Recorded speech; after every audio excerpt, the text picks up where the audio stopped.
నా ప్రాణాలు నా ఊపిరిని 18 మెట్లో కలిపేసుకుంటే తరతరాలు వచ్చే యాత్రికులు భక్తులు అందరూ కూడా 18 మెట్లకి వస్తారు. కాబట్టి నేను నా ప్రాణం 18 మెట్లో నిక్షిప్తమై ఉంటే, మిళితమై ఉంటే వాళ్ళందరూ నా తలమే నా శిరస్సు నుంచి దగ్గరికి రావాలి. నాకు నా పైనుంచి దగ్గర నడిచి రావాలి. ఇక్కడికి వచ్చే భక్తులందరికీ ప్రతి ఒక్కరికి బాగుంటుందమ్మా, చాలా బాగుంటుంది బాబు, ఏ ఆందోళన పడకండి, అన్నీ తీరిపోతాయి, కష్టాలు పోతాయి, చాలా బాగుంటుంది. ఈ రకంగా ముందుకోండి ఒక మంత్రోచ్చారం చెప్తున్నాను. ఆ ఒక మంత్రం నుంచి పంపిస్తున్నాను. ఆ రకంగా అభివృద్ధి అవుతున్నారు. వాళ్ళు చెవులో చెప్తున్నారు, వచ్చి గురువుగారు చెప్పిన విషయం జరిగిందని ఫోన్ చేసి చెప్తుంది, ఆనందపడుతున్నాను. కాబట్టి అందరికీ మాట ఇచ్చేస్తున్నాను. నా మాట నిలబెట్టు, ఈ యొక్క కీర్తి పెంచుకో, నా మాట నిలబెట్టు. నా జన్మక్షేత్రాన్ని జన్మక్షేత్రాన్ని శంకరాలు చేసావు కాబట్టి నా కోరిక నెరవేర్చు. భక్తులకి నీకు నా ప్రాణం అంకితం చేసి 18 మెట్లు ఉండిపోతే తరతరాలు వచ్చి అడుగుతున్నా ఇక్కడ పైనుంచి రావాలని కోరుకుంటూ స్వామిని కోరింది ఏంటంటే, స్వామి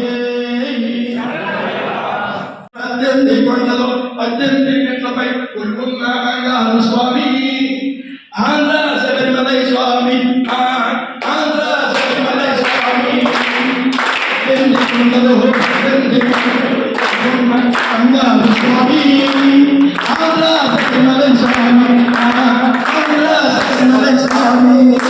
ఏ జన్మ బంధము, ఏ జన్మ బంధము, ఏ జన్మ పుణ్యము, ఏ జన్మ బంధము కలలో నా కనిపించినావు.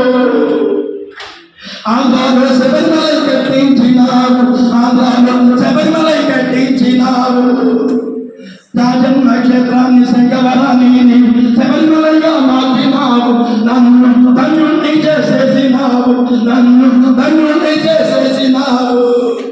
ఆంధ్ర శబరిమల వచ్చిన వారందరికీ మాటిచ్చానయ్యప్ప స్వామి, అందరికీ మాటిచ్చానయ్యప్ప స్వామి. ఆంధ్ర శబరిమల వచ్చిన వారందరికీ బాగుంటుందని చెప్పానయ్యప్ప స్వామి, అందరికీ బాగుంటుందని చెప్పానయ్యప్ప స్వామి. నా మాట నిలబెట్టి నీ మహిమ చూపెట్టి, నా మాట నిలబెట్టి నీ మహిమ చూపెట్టి అందరినీ దీవించు స్వామి, అందరినీ దీవించు స్వామి.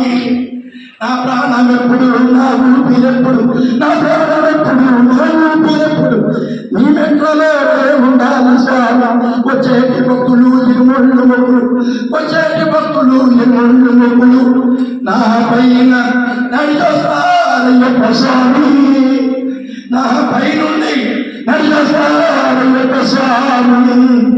ఆంధ్ర శబరిమలయ్యప్ప అనగానే ప్రతి భక్తుని గుండెల్లో నువ్వు కొలువు ఉండాలి. వాళ్ళ పాదాలలో, నీ భక్తుల పాదాలలో, నీ ప్రతి భక్తుని పాదాలలో